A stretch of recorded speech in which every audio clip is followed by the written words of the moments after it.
Hello and welcome to one of these addiction and recovery videos, or welcome to the podcast. If you're listening to the podcast, my name's Paul Garrigan, and for many years I really struggled with my alcohol problem, and it was all grief and gnashing of teeth, and it was all despair and hopelessness and all that sort of stuff.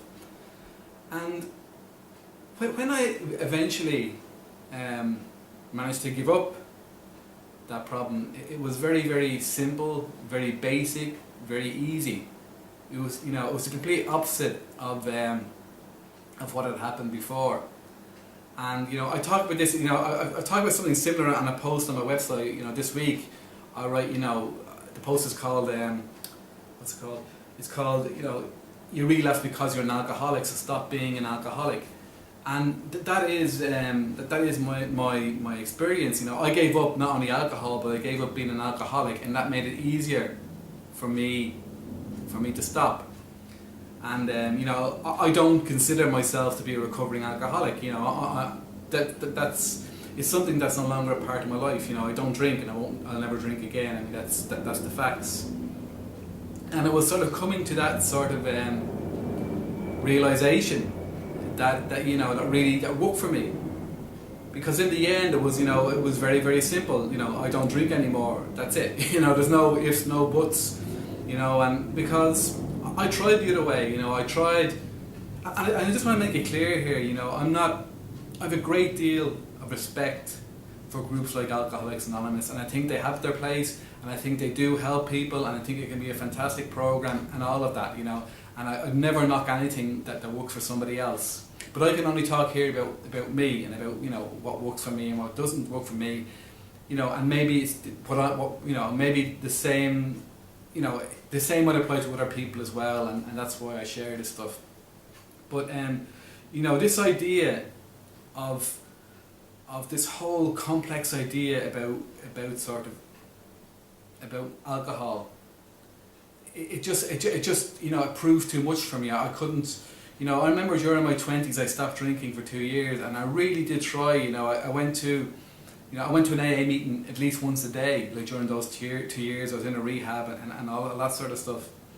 And my life did improve, a great deal, but there was always this sense of living in fear of alcohol. And I always sort of believed, I believe people when they say, this is a daily reprieve, and that you're only sober for today, and you could lose it at any moment.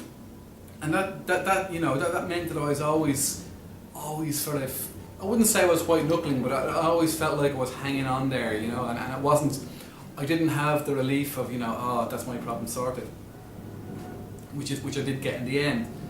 And it just was also, so, I developed this sort of, this idea, that I was that I was a recovering alcoholic, and I would try to sort of fit everything about myself into that label. And I think this is the thing that I really felt uncomfortable with that sort of solution, is that there were people that were trying to fit me into this label of being an alcoholic, and everything I did, and I'd say, I do that because I'm an alcoholic, and I'd have I'd chat with people who weren't, who didn't know anything about, this sort of stuff. And I'd say, I do that because I'm an alcoholic. And they just look at me as if I was completely bonkers, because I was, it's not like that. It's not like that for me. And that's a story. It's a big story about, I know about, belonging to, being this special type of human and not having normal problems, having special alcoholic problems. All that stuff was just, it just didn't work for me, and it also gave me, the perfect sort of green card to return to being an alcoholic, because I could say, when I relapse, I could say, of course I relapse, I'm an alcoholic. What do you expect? That's what I believed. That's all that sort of thinking got me. And at the end, I felt so hopeless, because I still hung on to these ideas, these complex idea of how difficult it was to break away from addiction, and how the whole thing was all so complicated, and that, just stuff that, that overwhelmed me. And in the end, that's why when I got sober, 7 years ago, I stopped not only being I not only stopped alcohol, I stopped being an alcoholic. I gave all of that up, and I sort of said, well, now, I'm just going to, alcohol is no longer an option. Now let's get on, let's get my life sorted.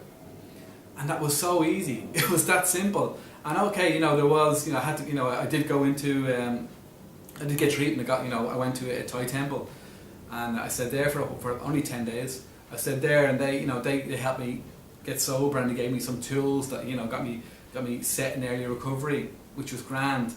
But the most important thing was, I was beaten, and I sort of said, I've had enough. This is the end of that.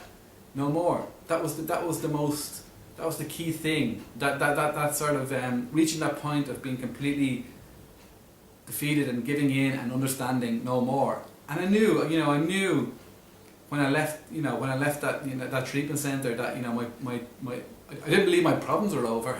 No way. But I knew that my alcohol problem was over, and that's been the case. And I've known that that's been the case all the time. Alcohol is no longer my problem. And it's been so, that simple approach has been so much more effective to me, because it's freed me up. I don't have to sort of get involved with that story of being an alcoholic and being a recovering alcoholic. All that sort of stuff is not my business. I pass on that. I don't need all that. I don't drink, but now I have life to deal with, and that's what I'm doing. And I believe the life that I'm dealing with is the same life that other people are dealing with. I'm not this special case. I'm not this special. I don't have special problems. I've similar problems to other people, and I think it was sort of it was unhelpful for me to believe that I had these special problems. I have the same problems as other people, and I face them, in the best way I can, and that's true, true living. And because I believe, I'm convinced now that the reason I fell into addiction because of a misunderstanding. I thought that I thought that my life was broken and I needed to fix it, and that alcohol could fix it, and it was all a big misunderstanding. There was nothing broken to fix. But it took me a long time to appreciate that. So, I just want to say, I think, there are people, I'd never sort of say to people, don't say you're a recovering alcoholic, or don't join these recovery groups, because I don't believe that. I believe these things can help people, definitely, for sure. But I would say, for some people, those people who are really struggling with this whole addiction thing, and that they keep on relapsing because they're an alcoholic, they really might want to try not being an alcoholic anymore, because that really could be the winning strategy that makes a difference. And because it's very simple, because you sort of remove. I don't have the option, when I stopped drinking, I no longer had the option, of relapsing. I took that off the table. I removed it. It wasn't something I had to worry about, because it was never going to happen again. I made up my mind. That was it. I was beaten. That was cut off. And I think that's a better way of for me. And because I think one of the really true things that I like that AA says, this idea, if you keep on doing the same thing, you keep on getting the same results. And that's true. That's true for the whole alcoholism thing as well. If believing you're an alcoholic, isn't helping you stop that behaviour, then try believing something else. It's worth a try. So I hope that made sense. You can read the post about that I wrote a couple of days on my blog, paulgarrigan.com, paulgarrigan.com. Comments are always welcome. I've had a few new subscribers to the channel. I always really appreciate that. So thank you very much for watching, and goodbye, or listening if you're listening to the podcast. Goodbye.